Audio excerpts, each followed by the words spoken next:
Jordan Patrick, and today she's going to put me through a really hard workout for like the best exercises you can do in the gym for jiu-jitsu. So I'm gonna let her take the floor and explain everything. So go for it. All right, what's up, guys? I'm a personal trainer. I'm also a black belt in jiu-jitsu. So I want to take you guys through, those of you who do jiu-jitsu, the best way we should be strength training to support our jiu-jitsu. The way I've formatted this is if you only have 1 or 2 days to work out and strength train a week, what is the best split that we could possibly do? So I'm gonna be running Mac through a workout today, and I'm gonna show you the details of each exercise, how to do it right. That's so important, and why these exercises are important, so you're gonna learn a lot. And then we're gonna start with a warm-up. So important that you warm up, okay? A lot of you guys, and I've been guilty too, you're using your first roll as your warm-up, and it's very important that we get warmed up so we do not get injured, especially with these workouts that we're gonna do today. So I'm excited to take you through it. I'm excited for my knees to crunch a lot, so let's go. Mac through a few warm-ups before we get started. This is paramount to your success. So the first exercise she's gonna do is called a glute bridge. Very basic. She has her feet flat right here. She's gonna do 10 reps of this. She's driving her hips up to peak contraction and literally squeezing her butt cheeks together when she does this. So obviously what this does is this warms up her whole posterior chain, the backside of her body, her glutes, hamstrings, and her low back. The carryover from here to jiu-jitsu is very obvious. We bridge all the time. We do single leg bridges. So it's important you get these muscles activated and warm up, and it's gonna co-align with the exercises that we're going to be doing here a little bit later. Okay, the next exercise that she's gonna do is called a thoracic rotation.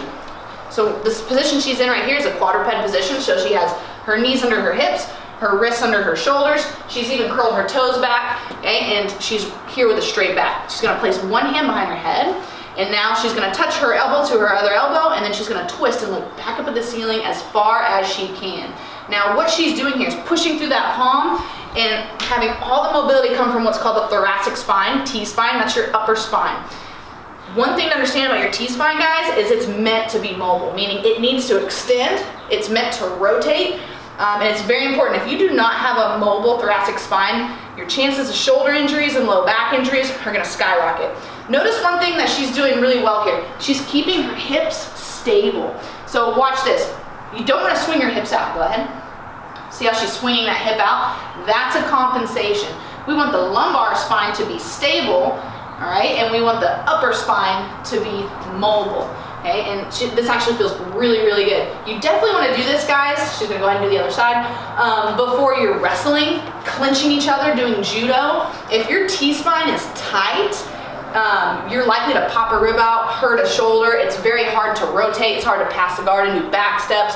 So this is really, really important for your jiu-jitsu training, is to keep this T-spine very mobile. The next warm-up exercise, guys, is called a COBRA push-up. So what Mac has done is she's here in this prone position. She's brought her arms in by her rib cage, kind of lower chest area, and now she's going to use her hands and push through into what we call COBRA push-up. She's going to keep her ears away from the shoulder and get a nice long neck here. Now what she's doing is putting her whole spine into extension. She's going to do this for reps, and it's really important you're getting that blood flow to the low back and pushing through the hands. So the back is kind of passive here, it's not actively flexing.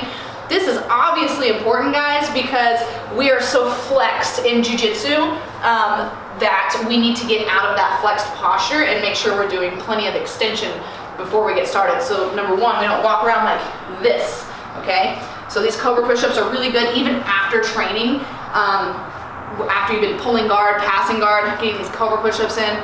Really, really great warm-up exercise.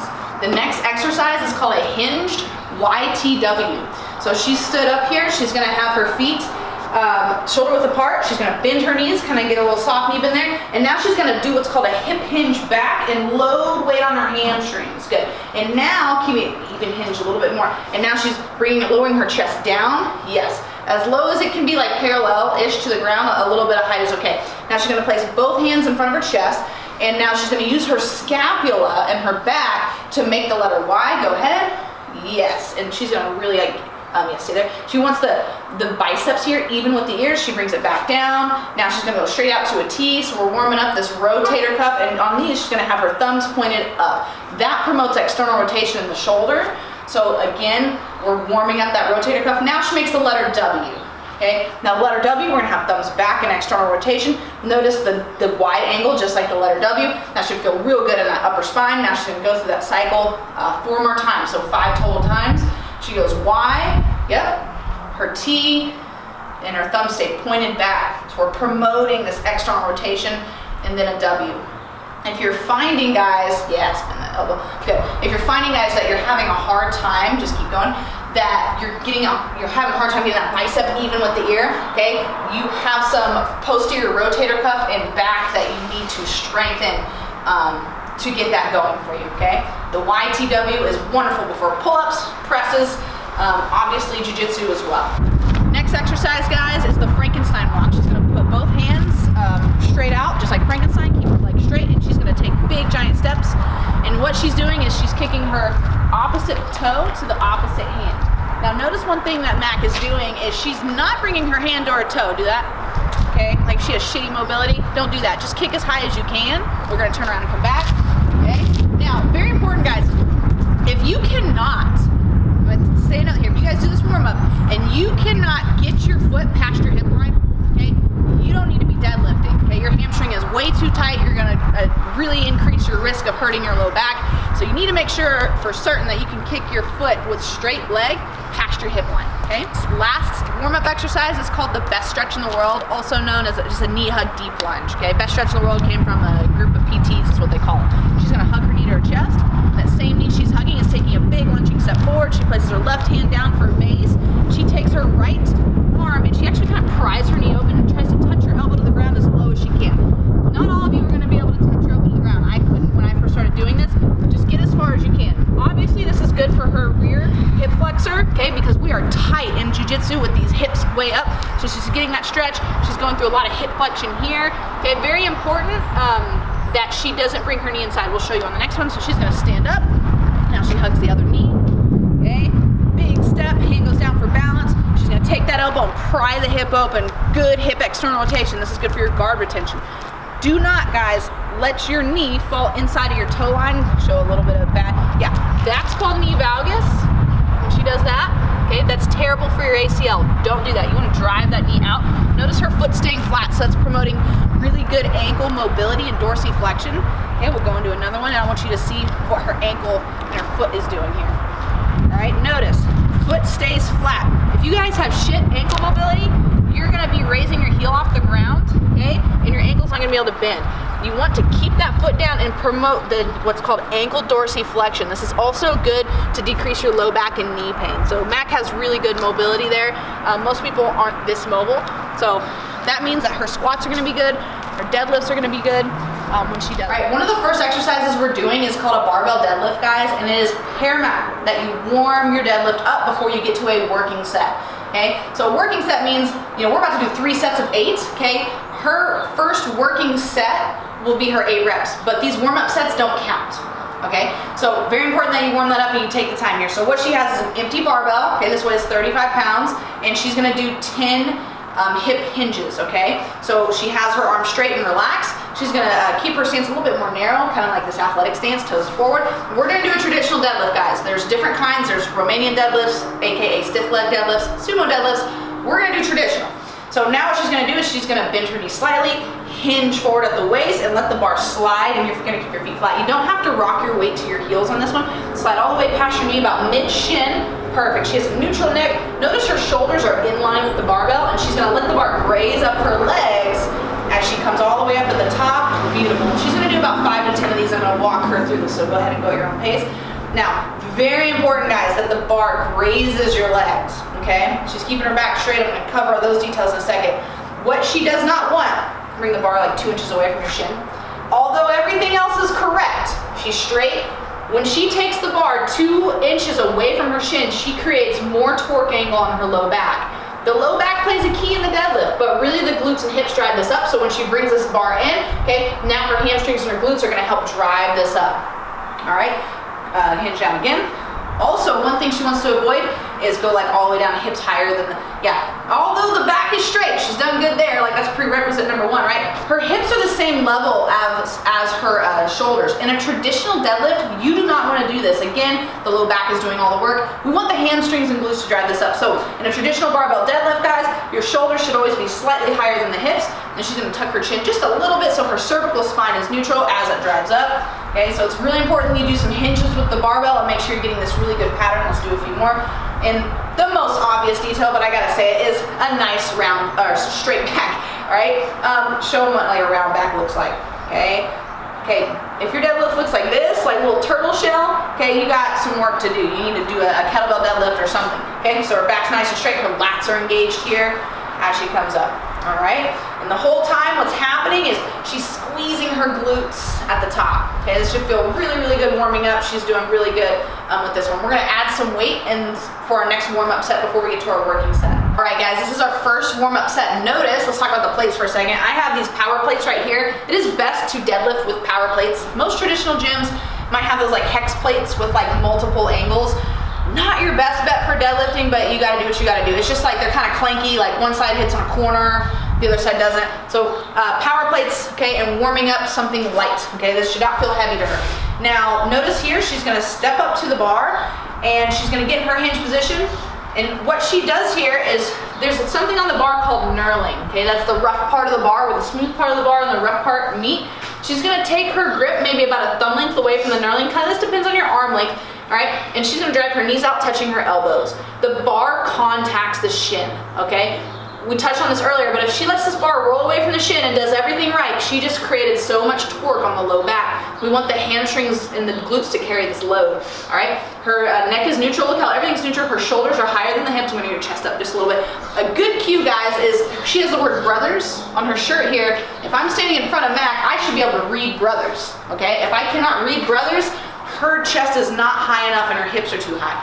Now what she's gonna do, and notice her shoulders, there's a little bit in front of the bar, perfect. Now she go and do like a squat position, my shoulders behind the bar. This is squatting your deadlift, okay? That's not what we're doing. A deadlift is a hinge pattern mostly, all right? So shoulders a little bit in front, perfect. Lats are engaged, bar's gonna slide up the shin, and I'm gonna have her go for some reps here.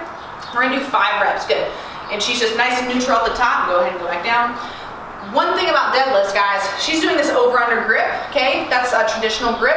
I think it's great. You can also do pronated. That's fine. Pronated is kind of knuckles out. What she doesn't do here is roll the shoulders back, okay? Roll them back. Yes, if you had to roll your shoulders back at the top, okay, do another rep, you didn't set up right. It means your posture was shit on the way down, okay? If she has to do a little back bend and be like, yeah, okay? Again, you didn't do it right. All you need, and she taps her ground with the weights, yep. All you need to do, guys, is expand the chest and squeeze the glutes. That's it. That's your rep right here. Again, this probably feels pretty light, right? Yes. Okay, it should feel light. We're still doing our warm-up sets. Beautiful. This is how you do a traditional barbell deadlift, okay? All the prerequisites are being hit right here. All right, guys, she's still in the second warm-up set, all right? Hang in there. Take your time. Good. She's going to do 5 reps here. Depending on how strong you are, you guys, will depend on how many warm-up sets you do, okay? If I have a 400-pound deadlift max, it's gonna take me like 5 or 6 warm-ups to get to a working set. Most of you probably aren't gonna be that way, because her and I were just gonna do 2 warm-up sets. But again, she's keeping all the prerequisites of a traditional barbell deadlift. Back is nice and straight, chest is up, shoulders higher than hips, shoulders are in front of the bar, okay? And she is driving her feet down to the earth, okay? So this is warm-up number 2, and we're about to get started. All right, guys, we're ready. This is our first working set. She's got 8 barbell deadlifts. Now we're ready to get into it, okay? And she's just got a normal working pace. She's not going too fast. She's not going too slow, okay? She's breathing as she does this as well. Her core is braced the whole time. She's doing a fantastic job with the bar raising up her legs. That's 5, I think, 6. One thing on the deadlift that I'll correct on Mac, I think she has long legs, but she's standing up a little quickly, okay? Keep those shoulders over the bar a little bit longer and lock out. Good. Is that 7? Yeah, 1 more. There you go, that's better. Good. All right, next exercise, we're gonna go right into chin-ups, okay? So, coming around. All right, chin-ups are wonderful, obviously. They're gonna help your grip, okay? She's gonna get her grip. She puts her foot down. We're doing a band assist. Yep, nice tight core. Okay, she has 8 chin-ups to do. And notice she went right from that barbell deadlift right into the chin-up. Okay, so we went lower body exercise, upper body exercise. exercise, okay? If you don't have a lot of time for jiu-jitsu or to strength train, guys, you want to mix, pretty much do total body, upper, lower. Awesome. What number is that? one more. Here we go. Good. The carryover to jiu-jitsu on this is pretty obvious. Awesome. She's gonna give no rest yet. She's right into this med ball slam, guys. Okay, so we did a lower body exercise, an upper body exercise, and now we're doing an anaerobic explosive exercise. Here we go. Boom. Slams, catches it when it bounces. She's doing 8 of these as well. Awesome. She didn't rest between anything. Good. Almost there. 2 more. Awesome. Okay, we're gonna give that about a minute rest for our next set. All right, guys. What Mac's doing now is a dumbbell split squat. She has her foot elevated. This is technically called a Bulgarian split squat. Go ahead. All right. Now, how long your stance is depends on your femur length. Everyone's a little different. I'm gonna have her kind of hop her foot out. I can tell she's a little shallow on her stance there. Okay. So just as needed, her foot's back up. A big mistake people make here is they elevate too much. You don't need much of an elevation because if you do, you might really pull your hip flexor. Notice her foot is flat. This causes her to go through a lot of hip flexion and knee flexion. This is great for jiu-jitsu. We'll talk about her torso position. She's gonna switch legs, okay? Split squats are kind of hard. They take a lot of stability. They are really good for building single leg strength. Spell there. Now, if she sits up forward, straight up and down, okay, that's not wrong. That'll make the exercise more quad dominant. That's the top part of her leg. If she hinges forward a little bit, okay, now there's a gray area, don't hinge forward too much, that's gonna make the exercise more glute dominant. Most of the time we wanna do some glutes in jiu-jitsu, but that's up to you. It depends on totally on your goals, and she's doing 6 per side here. You can tell that one, those are hard, aren't they? Yeah. All right, so that's called a dumbbell split squat. Now she's gonna go right into it. All right, she's gonna take these dumbbells, she's gonna do a bridged chest press, all right? The bridge we did in the very beginning in our warm-up exercises, she's gonna hold the top of her bridge right here and maintain that isometric bridge position as she presses her dumbbells straight up, okay? And she's gonna do 10 reps, and now I want her elbows to angle out a little bit this way, so lower it, and she's gonna angle elbows like that, okay? That's a healthy position for the shoulder, go ahead, good. Notice in the beginning, she's gonna lightly kind of touch them together at the top, all right? And lower down. If you are if you're doing your bench press and push-ups and chest press with the elbows, even with the shoulder, it's not very shoulder friendly. So notice I corrected her shoulders and I got them angled about 30 to 45 degrees away from her body, and she's bringing it into shoulder abduction, getting that extra chest contraction at the top. Keep that bridge up high. It's easy to get that. Yes, real tough here. So obviously there's the big carryover here in jiu-jitsu. She's getting this upper body exercise, isometric lower body exercise. Awesome. All right, these are Russian kettlebell swings, guys. So you're gonna start from the ground. It's a lot like a deadlift, all right? Okay, she is squeezing her glutes at the top of each rep, all right? So the hips and the glutes and the hamstrings drive the kettlebell forward, all right? She's breathing when she does it. She's hinging forward, snapping the hips. It is not just an upper arm exercise. And notice she went from one exercise to the next, and now she's in this metabolic kind of power exercise, just like our last circuit. Now, what she's doing now is called a dumbbell renegade row. We're on abs now, jiu-jitsu abs. She's holding this nice plank position, okay? Notice her ass isn't up in the air, do that. Yeah, ass is not up in the air. Do you see how that makes her shoulder? She's out of skeletal alignment with the shoulder and the elbow and the wrist. Okay, and now as she rows this up, it's all with the back right here, squeezing that in, keeping the hips stable. Good. She's gonna do 6 like this. Now, this is interesting. Mac has a wrist injury. A lot of people do. Okay, so she's on her knuckles here. Most people do grab the dumbbells and hold that way, but this way is fine. Okay, go ahead and go ahead and do the other side. Now twist when you do this one. Don't do this. Don't fucking twist. Okay, keep the hips down. Squeeze your quads. Have your feet a little bit wider here. This is a great core exercise and back exercise. Renegade row is what this is called. You're gonna do 6 per side. Next exercise, guys, sprinter sit-ups, all right? It's like a bicycle crunch on steroids, all right? So she's gonna do the bicycle crunch pattern, but instead she sits all the way up, whole back comes off the ground, she goes back down. Notice the other foot, both feet stay off the ground the whole time. Go ahead. And you're gonna do 10 per side, okay? These are intense. These are great before or after running intervals in your ab circuit. Obviously you can see the carryover in jiu-jitsu in your guard play here. Okay, she's not cranking on her neck when she does it, and she is getting a full thoracic rotation, getting that oblique action. She's not just keeping her this forward and just like touching, all right? She's rotating that upper spine. Awesome, you feeling that in the obliques there? This is called a sprinter sit-up, guys. Wonderful exercise. All right, next one, double leg side V-up. Her arm's gonna assist a little bit, but the movement comes here from the obliques. She's gonna pinch her legs together and touch. Yes, and do a sit-up. Yeah, these are hard. These are hard. Yep, and every rep, arm goes back overhead, and she's gonna do 10 per side. Okay, your feet on the setup, overhead, the feet have to be a little bit in front of the hips. You just don't have the lumbar lateral flexion to have all that in line. So she's kind of already making a V. Her left hand assists a little bit, but for the most part, it's her hand and her legs touch, making the letter V, and she feels that right there on the obliques. Double leg side V up. So you want to try to meet the arm and the feet at the hips. If you find that maybe your legs aren't getting enough height, that means your lower abs are kind of struggling in strength.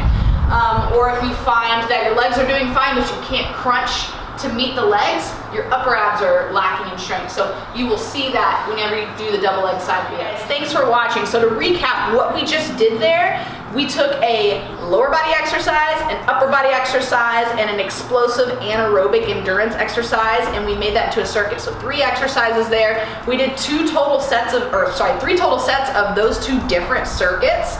And then we finished up with some abs, all right? So thank you guys for watching. That is the best way, in my opinion, as a strength coach, to split your workouts up to help you with your jiu-jitsu training. And this was all made possible by these amazing GAIDAMA leggings. If you notice, guys, you couldn't see through anything when we were doing deadlifts, sit-ups, all of that. So I gotta talk about these, I gotta brag. These leggings are the shit, especially for you women doing jiu-jitsu. They are double reinforced at the panel, okay? They hug your hips and your waist. You cannot see through them, and they have no stitching at the crotch. I have like 7 pairs. I don't wear anything else. We've bought name brand. Yeah, we really don't. I brought name brand stuff. You always have to wear something under them. You can see right through them. I've actually had that issue in class before. So I can't say enough about GAIDAMA. They're a wonderful brand. They're here in the United States, right here in Oklahoma. So wonderful brand made by women who train jiu-jitsu for women who train jiu-jitsu. So get you a pair of GAIDAMAs. Make sure to use code Jordan at the checkout for a discount. For sure, I have used it twice. Awesome. I definitely have. I wear these all over the house. I've even worn them hiking before. They're really just for anything you want to do, like grocery store right after jiu-jitsu or grocery store before jiu-jitsu, you know? So I would definitely suggest you pick up a pair of these. But thank you for being here. Yeah, Thanks for being on my channel again. You rock. Yes. And I'm going to be sore. So make sure you guys follow Jordan on Instagram. It's Jordan Patrick Fitness, right? Yes, Jordan Patrick Fitness. All right, cool. Yeah. And I will see you guys next time. Thanks again. Bye.